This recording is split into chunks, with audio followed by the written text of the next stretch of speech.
Lyric Fest has an upcoming show about the four elements. Fire excites us. Wind is romantic. And water hides great mysteries. But earth, which covers us up after we die, that is the scary element. Or so I thought before meeting two extraordinary young women. My name is Meryl Dominguez, and I'm a soprano in the It's Elementary concert for Lyric Fest. My song is Greentree by Richard Hundley. It's an epitaph, an inscription on a tombstone, all about this man who planted the trees in the graveyard. It's a suspension of time, so you're in the graveyard and you're looking at all these beautiful trees above the tomb of the man who put them there. And the final line in the song is, "The time shall come when these trees shall fall and Isaac Greenleaf shall rise above them all." And I think that that's really beautiful because it encapsulates the past of this man was here and he planted all these trees, and the present suspension that you're in looking at the trees, and then the future where death is endless, and it's a very calming view of death. Did you always want to be a singer? Yes, I knew I wanted to be in music in some way, but I started playing violin. I asked for a violin for Christmas when I was 5, and they gave me a little toy one, and I played it and it didn't sound good, so I cried. And so then they started violin lessons with me when we got back to the city.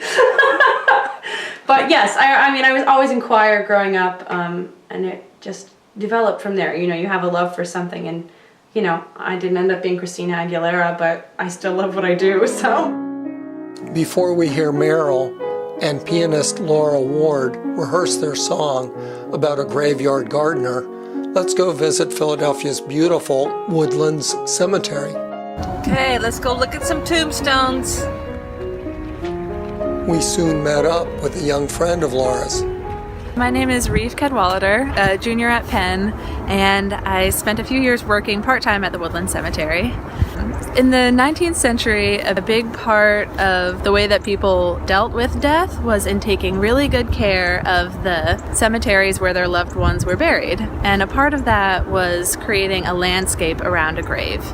There were some graves of a type that I had never seen before. Cradle graves, which are a very particular kind of headstone that includes a built space to plant flowers. The name makes it sound like there's an association with children or child mortality, but they were actually used for like a wide range of people, and they were very popular. And at one point, all of the cradle graves in the cemetery were planted, but since then, some of them have fallen into disrepair. And so in the last 2 years or so, Woodland Cemetery has asked volunteers to come in and adopt a cradle grave, replant it. And so this past summer, all of the cradle graves were blooming with flowers, bringing the cemetery back to its original landscaping appearance while also engaging community members. What the heck is this?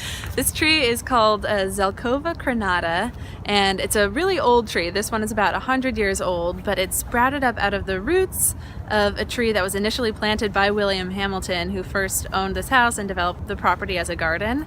And if you take a look at the branches, you can see that they split apart and then weave back together in a really interesting way, and so it has this sort of fluid look to it.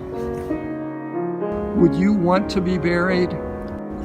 Oh, it's such a hard question. If I am buried, I definitely want a cradle grave. I want a good cradle grave. And it's hard to find a more beautiful place than this cemetery.